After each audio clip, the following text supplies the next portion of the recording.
Ámsterdam es conocida por sus canales de agua, por sus cafés y por ser la ciudad de las bicicletas y los tulipanes. Pero detrás de este paisaje digno de un cuadro, tenemos una ciudad con mucha historia. La actual capital de los Países Bajos vio nacer en el siglo XVII a la Compañía Holandesa de las Indias Orientales, que fue la primera corporación multinacional en el mundo. A esta época se le conocerá como el siglo de oro holandés. Pero el patrimonio de Ámsterdam no se agota allí, pues fue el hogar de artistas laureados como Rembrandt o el mismo Van Gogh, cuyas obras podemos apreciar en los más de 50 museos que tiene Ámsterdam. Antes de iniciar con el recorrido, no olvidemos cómo la Segunda Guerra Mundial impactó en la ciudad, siendo en una casa en Ámsterdam en donde la niña de origen judío Ana Frank y su familia se escondieron de los nazis. De este triste pasado nos ha llegado a manera de museo la casa original en donde aconteció lo narrado en su diario. De esto y mucho más vamos a hablar en el video. Acompáñenme.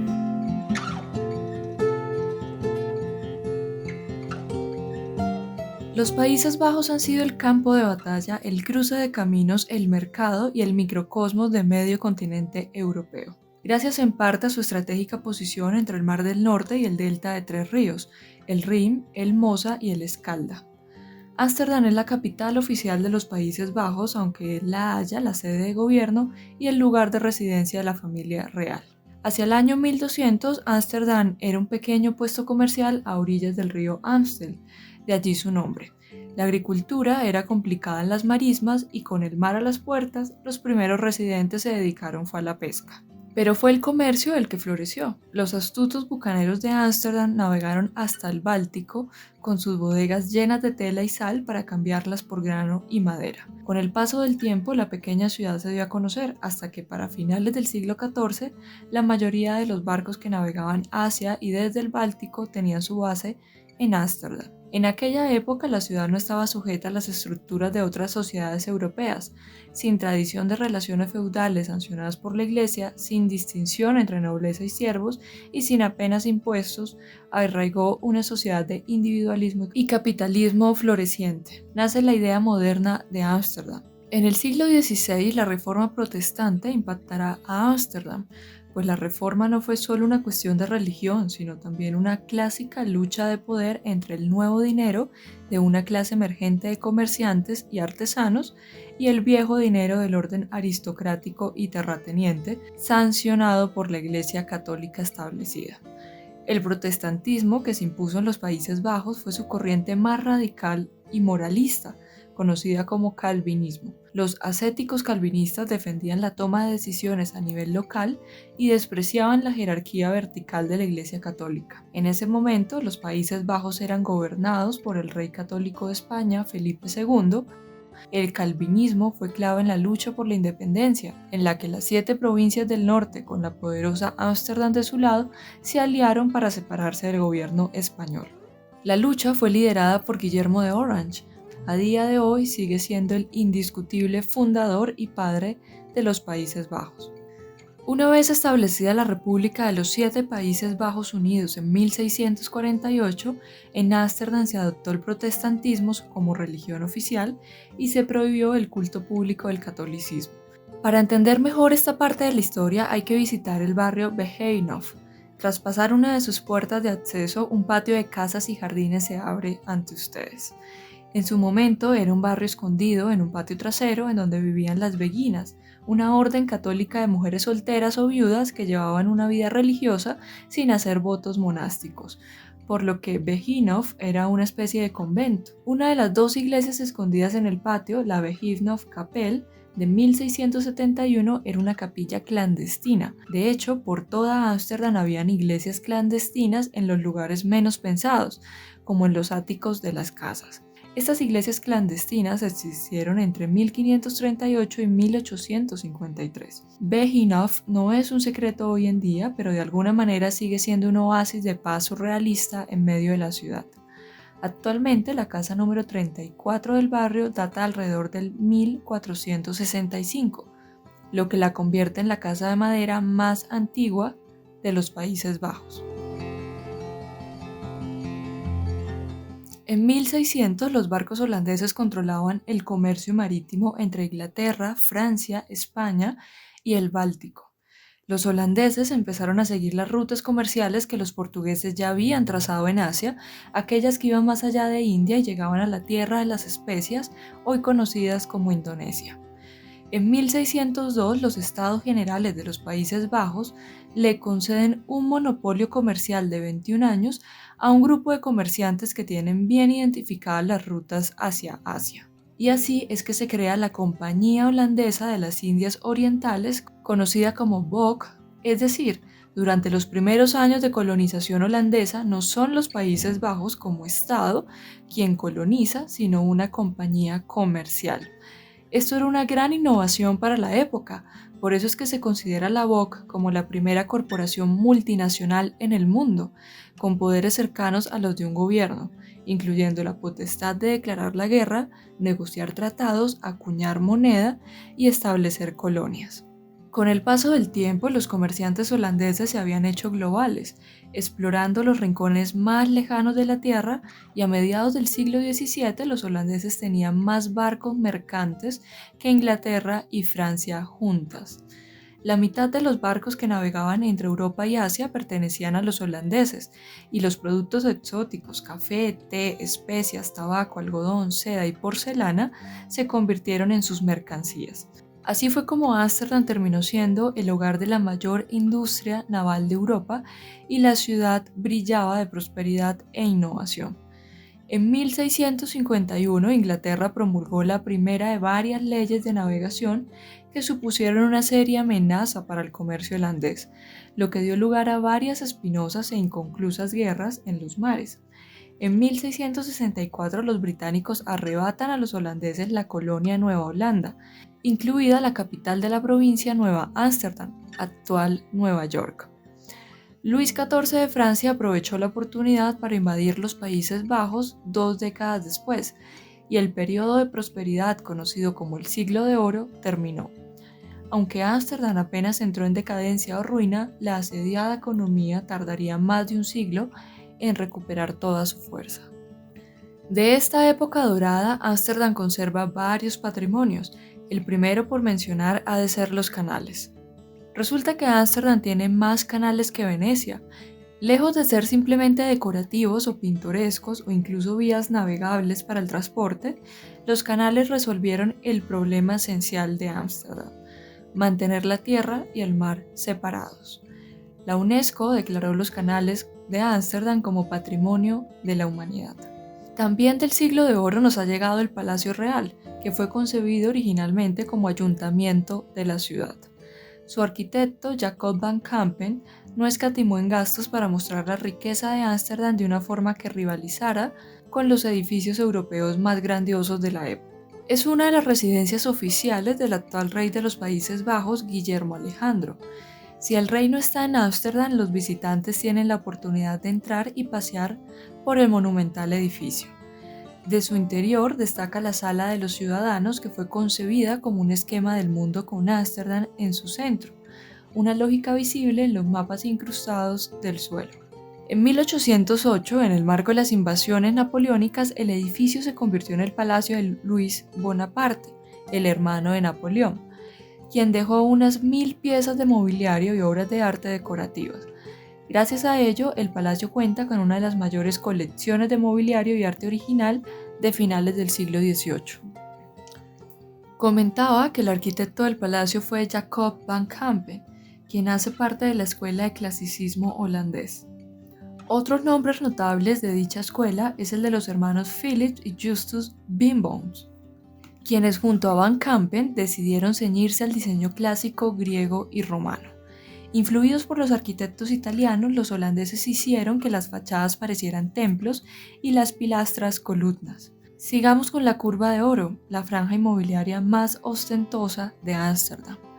Sus hermosas mansiones son un monumento al Siglo de Oro, cuando los bienes preciados engrosaban los sótanos de las casas ya repletas de objetos de valor. Las primeras mansiones datan de la década de 1660, cuando se amplió el anillo del canal hacia el sur.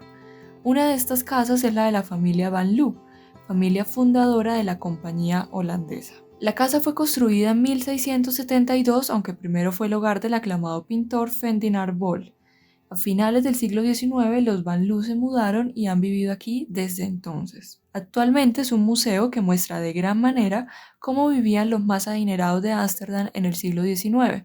La casa está llena de muebles opulentos y cuadros importantes como el matrimonio de Willem van Loo y Margaretha Vaz del pintor Molaner. Continuemos con el Museo Marítimo de Ámsterdam, un edificio del siglo de oro que tiene artículos marineros de la época, mapas originales en sintonía con un recuento histórico muy completo del siglo de oro holandés. Es una manera gráfica y vivencial de aprender la historia de este periodo. Además cuenta con una réplica a escala real de uno de los barcos más grandes de la flota de la compañía holandesa. Para terminar con esta sección dedicada al siglo de oro holandés, quisiera contarles una historia detrás de los sublimes tulipanes de Ámsterdam. Los tulipanes se originaron como flores silvestres en Asia Central y fueron cultivados por primera vez por los turcos, que llenaron sus cortes de estas flores. De hecho, la palabra tulipán deriva de turbante, por el parecido de los pétalos con el tocado. A mediados del siglo XV, el embajador de los Habsburgo en Constantinopla llevó algunos bulbos de tulipanes a Viena, en donde el botánico imperial aprendió a propagarlos. Los tulipanes empezaron a atraer la atención de los comerciantes ricos de Ámsterdam, que los colocaban en sus salones y pasillos para impresionar a los visitantes. Fue cuestión de tiempo para que se desatara un frenesí por los tulipanes, al punto en que la gente pagaba los mejores florines por los mejores bulbos. Por supuesto, esta bonanza no podía durar tanto y cuando varios comerciantes de bulbos no consiguieron los precios esperados, el mercado tocó fondo. Sin embargo, el amor por el inusual tulipán perduró y los cultivadores perfeccionaron su oficio. Y uno de los imperdibles en un viaje a Ámsterdam es visitar el mercado flotante de tulipanes. Ahora ustedes sabrán que estas preciadas flores llegaron en el siglo de oro holandés.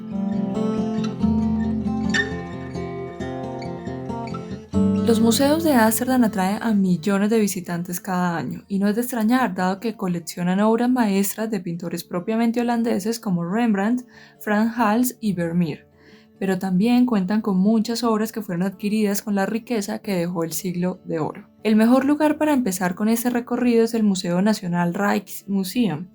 Podrías pasar días enteros contemplando las bellas y curiosas colecciones. Además, unos jardines gratuitos repletos de esculturas rodean el monumental edificio, que también alberga un restaurante con estrellas Michelin. Hay una planta completa dedicada a Vermeer, cuya obra se concentra en escenas domésticas íntimas representadas con un detalle casi fotográfico. Produjo solo 34 cuadros en toda su carrera y murió pobre. Sin embargo, Vermeer dominó la pintura de género como ningún otro artista. Seguramente habrán visto este cuadro, La joven del arete de perla. Bueno, es de su autoría, aunque se expone en La Haya. Mientras que en Ámsterdam, en el Museo Nacional, se exponen otras de sus grandes obras como lo es La lechera. Miren en la pared cómo están pintados los huecos que dejan las puntillas, el vidrio roto en la ventana, incluso la suciedad que parece adornar los azulejos. Son detalles que ayudan al espectador a vivir ese momento que se está ilustrando. En La mujer de azul leyendo una carta, Vermeer muestra solo parte de los objetos, como las mesas, las sillas y el mapa, dejando que el espectador descubra el resto. Peter de Hoogh, contemporáneo a Vermeer, también representa la vida cotidiana con cuadros como Mujer con una niña en la despensa, una madre despiojando a su hijo y Mujer joven con una carta, todos expuestos en el Museo Nacional. Jan Steen se hizo famoso por pintar hogares caóticos para transmitir enseñanzas morales, como la familia alegre, expuesto también en el Museo Nacional. En el cuadro, ninguno de los adultos borrachos se da cuenta de que el niño pequeño está probando un poco de vino, y una inscripción se traduce como «Los viejos cantan, los jóvenes tintinean». Pasemos ahora a la estrella del museo, La guardia de la noche de Rembrandt. La obra se titula Arqueros al mando del capitán Frans Beininghoek, y el nombre de la guardia nocturna le fue otorgado años después gracias a una capa de suciedad que daba la impresión de ser una escena nocturna. Desde entonces se ha restaurado con sus colores originales, con rayos de sol a través de las ventanas. Ya hablaremos más de este artista cuando comentemos su casa museo. Por el momento, sigamos admirando el arte del Museo Nacional como la Batalla de Waterloo, que es uno de sus cuadros más grandes en exhibición. Además, las colecciones especiales cuentan con secciones que incluyen armerías, modelos de barco instrumentos musicales y miniaturas de plata, mientras que el sereno pabellón asiático alberga obras de artes procedentes de China, Indonesia, Japón, India, Tailandia y Vietnam. Pero si tuviera que escoger a un solo artista puesto en el museo, escogería a Judith Leister, la única mujer registrada en el gremio de artistas de la época. Su obra se atribuyó por mucho tiempo a Frank Hals o a su esposo Molaner, pero no fue hasta finales del siglo XIX cuando se reconoció su capacidad artística y hoy está más que comprobada la autoría de sus cuadros, de los cuales resalto La Serenata y El joven tocando laúd, ambos expuestos en el Museo Nacional Rijksmuseum. Pasemos ahora a la casa museo de Rembrandt, el prodigio de Ámsterdam. Él creció como hijo de un molinero en Leiden, pero a los 20 años ya era un pintor consumado. En 1631 se trasladó a Ámsterdam para dirigir el estudio de pintura del acaudalado Van Hindenburg. Los retratos eran la fuente de ingresos del estudio, produciendo decenas de ellos. Rembrandt terminó casado con la sobrina de Van Hindenburg, Saskia, quien a menudo modelaba para él. Con el capital de su esposa compró una casa que hoy es el Museo de Rembrandt. Allí el artista montó su propio estudio, que sería el más grande de Países Bajos. Sin embargo, cuando Saskia muere, empieza una década de malas rachas laborales para Rembrandt. Se cuenta que el artista fue cayendo en una vida más libertina, que era mal vista para sus clientes, además de tener unas crecientes deudas que lo llevaron a la bancarrota. Con esto en mente, situémonos en el Museo Rembrandt. En la planta baja se encuentra la sala de estar y el dormitorio de Rembrandt, amueblado con el tipo de cama de caja que estaba de moda en esa época, pues se creía que dormir sentado evitaba la muerte durante la noche. La antesala, en la que recibía a los clientes, está cubierta de pinturas que eran artículos para la venta. Asimismo, la casa ofrece una visión del arte como oficio, con los cubículos para los alumnos de Rembrandt y el luminoso estudio del maestro, dispuesto como si acabara de salir a tomar un aperitivo. Además, la casa está llena de curiosos objetos que él coleccionaba. El último museo que vamos a repasar dedicado a un pintor es el de nada más y nada menos que el de Vincent van Gogh. El Museo Van Gogh de Ámsterdam posee la mayor colección de obras de este artista. La gran exposición es tanto un recorrido por la agitada mente del pintor como por su obra. Se exponen más de 200 lienzos, 400 dibujos y 700 cartas, como las que envió a su hermano Tío.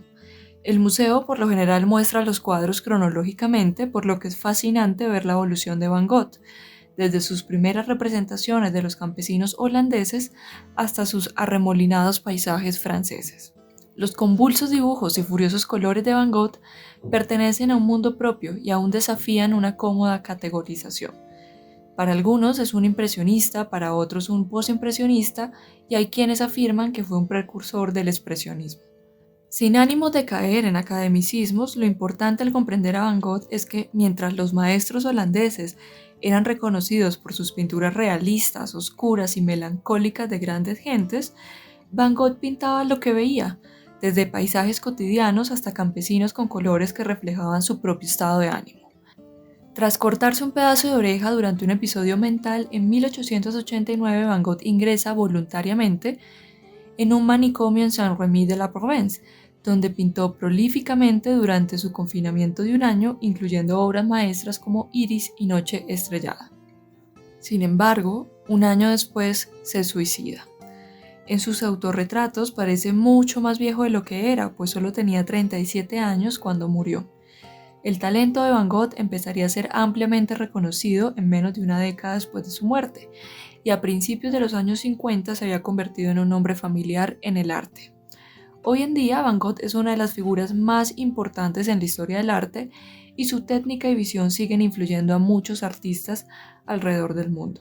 Es por eso que una visita al Museo de Van Gogh es un imperdible de Ámsterdam. Entre las múltiples obras en exhibición resalto Los comedores de patatas, Autorretrato con sombrero de fieltro gris, La habitación, Girasoles, Trigal con cuervos y Almendro en flor. Una de las paradas más conmemorativas de Ámsterdam es el Museo de Ana Frank, ubicado en la casa de la niña judía que junto a su familia se escondieron de los nazis en un ático secreto ubicado en la antigua fábrica de la familia. Es difícil exagerar el papel que han desempeñado los judíos en la evolución de la vida cívica y comercial de Ámsterdam. Sin embargo, esto llegó a su fin con la Segunda Guerra Mundial. Los Países Bajos intentaron mantenerse neutrales en la guerra, pero Alemania invadió el país en mayo de 1940. Los nazis empezaron a saquear todo lo que pudiera ayudar a su esfuerzo bélico, por lo que miles de holandeses perdieron la vida por el frío o el hambre. Pero sin duda la población que, como grupo, sintió más la guerra fueron los judíos. Los nazis provocaron la casi completa aniquilación de la comunidad judía de Ámsterdam. Antes de la guerra vivían en los Países Bajos unos 140.000 judíos, de los cuales 90.000 vivían en Ámsterdam, lo que suponía el 13% de la población de la ciudad. Solo sobrevivieron unos 5.500 de esos 90.000. Apenas sobrevivió uno de cada 16, que fue la proporción más baja de toda Europa occidental. Bajo este contexto, en 1942, Otto y Edith se escondieron con sus hijas Margot y Anna Frank en un anexo secreto de la empresa del señor Frank en Ámsterdam. Junto a ellos se refugia la familia Van Pils y el dentista Fritz Pfeiffer. Durante más de 2 años vivieron de manera clandestina y tenemos conocimiento de estos hechos por el diario que escribió la más pequeña de la familia, Anna Frank. En 1944 el anexo secreto fue descubierto a causa de un delator y tristemente los 8 ocupantes fueron enviados a campos de concentración. Los Frank fueron de los últimos judíos de Ámsterdam en ser deportados. Anna Frank murió en 1945 a la corta edad de 15 años. Muere infectada de tifus junto a su hermana en el campo de concentración de Bergen-Belsen, solo 2 meses antes de que terminara la guerra. De toda la familia, solo Otto Frank, el padre, sobrevivió. El diario de Anna Frank fue encontrado en la casa y resguardado por uno de los ayudantes de la familia. Cuando la guerra se acabó, Otto publicó el diario, que empezó a leerse masivamente. En 1960, también con la ayuda del padre Otto Frank, se inaugura el Museo de Anna, justo en la casa en donde se escondieron. Visitar esta casa es una experiencia melancólica, es triste, que nos recuerda el horror de una guerra. La casa museo empieza con las antiguas oficinas de los ayudantes de la familia. En esta sección es que ustedes podrán encontrar las historias de la familia, de los judíos en Ámsterdam y de la Segunda Guerra Mundial. Una vez visitados los pisos inferiores y tras pasar por detrás de la librería, que servía como puerta de entrada al anexo, se llega a la casa escondida en donde vivían los Frank. A diferencia de los primeros pisos que tienen una apariencia más de museo, el espacio del anexo conserva su austeridad, como si los visitantes retrocedieran a 1942. Al entrar en el pequeño y sencillo dormitorio de Anna, aún se pueden percibir los restos de los sueños de una joven. La evidencia física de sus intereses y anhelos está en la pared, con fotos de estrellas de Hollywood y postales de la familia real. Cerca encontrarán el diario original de Anna. Si quieren conocer más de la historia judía, les recomiendo en su viaje visitar el Museo Histórico Judío. Es un impresionante complejo de 4 hermosas sinagogas askenazíes con exposiciones que muestran el auge de la empresa judía y su papel en la economía holandesa. Además, el horror del trato que recibieron durante la ocupación alemana en la Segunda Guerra Mundial evoca con entrevistas a quienes lo vivieron.